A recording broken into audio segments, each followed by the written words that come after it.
Simply put, man, just be unapologetic in society. Unapologetic for being the best version of yourself. Challenge your beliefs. Challenge society's norms. Challenge everything society tries to throw at you. Challenge it. If it's no proof of it bettering yourself, challenge it. Challenge everything. Or the vapes that you're smoking, inhaling, the nicotine. The fruit. They ain't fruit. They still using nicotine. They still using all of that bad substances. I don't know exactly how they're making it for real to get that smell, but you know what it's containing. Why are you still engaging in it? I'm gonna tell you right now. If you have to be like an old head in the 60s, 70s, 80s, and you gotta smoke, you gotta go for a smoke break, or you need to get high because you're stressed, that becomes an addiction. Because in life, you're going to go through hard times. You're going to go through stress. You're going to go through all types of phases and emotions, especially when you're trying to go hard for your goals. That's when you're going to hit it the most, and people aren't going to understand you. But you think taking a smoke break is going to help you? No, because what happens when you're done? What happens when you're off of your high? What happens? You have this weird feeling. Everyone's different. It could be depressed. It could be exhaustion. You just literally decreased your energy levels. Once you come off that, you decrease your energy levels. But if you maintain, if you focus, if you lock in, if you use that as a coping mechanism, go to the gym. That's actual effort. That's pushing your body to the limit. That's literally breaking down every muscle in your body. Not to overtrain, but to push your muscles to the limit so they can break down and regrow bigger and stronger and harder, whether it be upper, lower, anywhere. That's the whole point in society. I don't see what, like, I'm the type where if you're not in the gym in 2025 and beyond, or even just period, even back then, but let's just talk about it for now in the current era. What's wrong with you? I'm starting to believe there are more women in the gym than men, because women, they want to look good. If they want to do it naturally, they want to get thicker, or they want to get slimmer. Guys just don't care. They don't care about the physique. Oh well, Blake, I can talk to women and I don't care to have muscles. I'm like, yeah, you know what they're gonna look for? They're gonna want a Chad or the influencers, the analogies they use, the Chad and the Tyrones. Yeah, they're gonna want them, the big muscular guys. Think about it. Look at your celebrity actors. Michael B. Jordan, Sylvester Stallone. Well, we're gonna do current because some of y'all may not know those guys. So Michael B. Jordan, Chris Evans when he was Captain America, heck, even Robert Downey Jr. at a certain point in the Iron Man films. He wasn't the biggest, but he was dang sure pretty fit. That's for sure. Triceps was on point. I'm talking like it was a dent in his arm. Like you could see a horseshoe, literal horseshoe in his arm. Even Hawkeye, even the underrated Marvel superheroes, Hawkeye was pretty lean and fit. Hawkeye was pretty ripped. He wasn't the biggest or strongest, but he was ripped. He was fit. Heck, even Chris Hemsworth, of course, Thor, that's more of a bulk, and he had to get on some stuff to maintain that. But if you look at Chris Hemsworth's physique when he slimmed down in, I think, Extraction, I think that's what it's called. I forgot the name of the movie. But when he slimmed down, he looked so much better and healthier. He was able to move quicker. He was just more agile. He had that athletic, lean look to him instead of the big, bulky Thor look. But, Thor's still a good look, for guidance. I'm not saying you have to be as big as him, but, that's just on the bulkier side of Chris Hemsworth. So, and you will have so many celebrities thirsting. Like, I've seen videos, I've never necessarily watched many, but like I've seen videos come up of celebrities thirsting over said Michael B. Jordan, Chris Evans, all of them, all for the same reason, their physique. It shows power, it shows competency, it shows protection. And the thing is, they're not bodybuilders necessarily. They're not pro bodybuilders. They're just getting as lean and as fit, even if they have to bulk and then bulk and cut or whatever, to fit a role of a movie. That's the best look. You should always want to kind of look like a superhero. You want a superhero physique that's athletic, it's strong, it has the foundation, the discipline. You have to be unapologetic because, there's just so many guys that just rather just play video games all day like a dork. Like, I'm not against, I'm like, you can still enjoy video games, but only play video games for under two circumstances. One, you've accomplished a lot of things and you have so much free time on your hands to where, you could do free will what you want when you've accomplished things. Or two, if you're trying to be a professional Twitch streamer or gamer, other than that, you should not be playing the video games. You just shouldn't. And guys, and I'm saying this especially for guys, I'm saying this mainly for guys who play it all day. It's like, it's okay to play the game from time to time, but all day, and you're not trying to be a Twitch streamer, you're not recording this and posting this on YouTube or live streaming, why? You might as well. I'm just saying, you might as well. It's still gonna be a long, hard road, but you might as well get some sort of benefit out of it, I'm just saying. Okay, like, I'm really just saying, you need to literally not care what people think. You need to be unapologetic in society. Society is always thriving. Bro, society thrives off of negativity because being negative is so easy.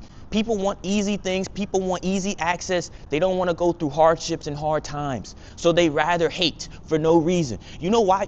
Crazy? Some people hate other people, but they don't know why. Sometimes if they have a reason, it's because of their own limitations and the lack of self-belief in themselves. Or sometimes they hate on others just because they see other people hating, or because their peers or their surroundings or people they hang out with are haters. So they're followers. They're not competent leaders. They can't think for themselves. They can't forge their own path. So they're going to be led down the wrong loophole and never get anywhere in life and never achieve what they really could have if they just focused on them and stop trying to people please. I'm the type where I will always be highly level and competent of myself. I don't care if someone was to offer me something and if I don't want to, I don't want to. I'm unapologetic. I was with, one of my friends, she said, she was gonna go to the gym. I was like, okay, cool. Like, we were gonna go together, get a quick workout. She didn't want to, she wanted to go take a nap. And I'm like, well, you see what time it is. If you don't set a timer or set an alarm, you're probably gonna oversleep. The reason I'm so unapologetic for going to the gym is because I've been doing that. I don't need to go with somebody. If I do, great, even better, workout gonna be more interesting and probably even more fun, but I'll do it on my own. I will do it on my own. I will still sacrifice. Like, especially, I can't necessarily, I'm trying to always tell her, like, I can't stand, it kind of baffles me when she wants to just starve herself until she can find her friend to go eat out, to go eat somewhere. If I'm hungry and you're not with me, and I don't need to wait for you, I am going to eat. My stomach, my intestines say otherwise. I'm going to eat some.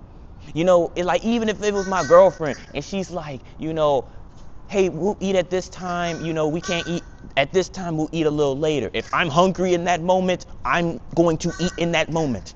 And if we meet again and you're starving because you didn't eat, if I'm hungry again, we gonna eat together. If I'm not hungry, I'm gonna let you get your food and I'm gonna stay chilling because I'm not hungry no more. All this, and then she might be like, oh, well, I wanted to eat together. Man, I don't care. I don't care. I would tell her, okay, I was hungry in the moment. I'm not about to starve myself, especially if it was a few hour period. You are tripping. You got me crazy. You got me messed up. I do not care.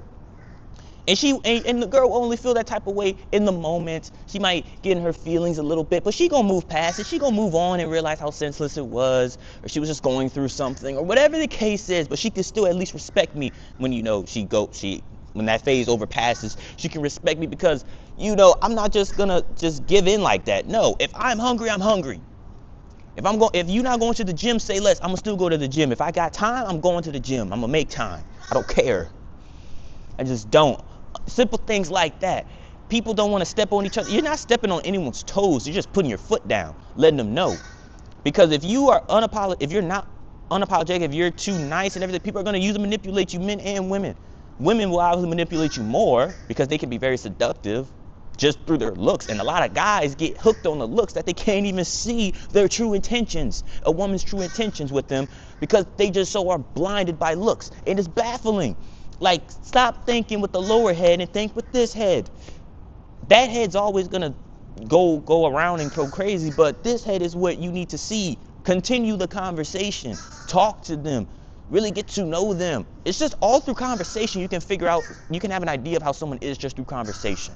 You really can. Mindset and everything. And realize, okay, is this person for me? Would I still rock with them? Would I still be cool with them? Would I want to hang out with them? This, that, and the third. That's what you got to do. It's not hard. It's just people are afraid to take that step.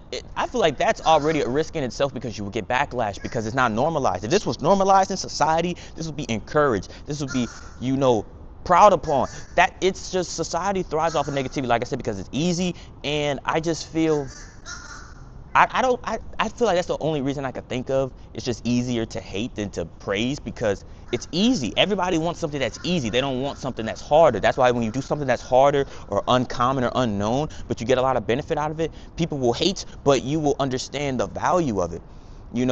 But regardless, for something like that, people got to respect you now. People got to respect you, because that's just how it is. You want people to respect you, especially as a man.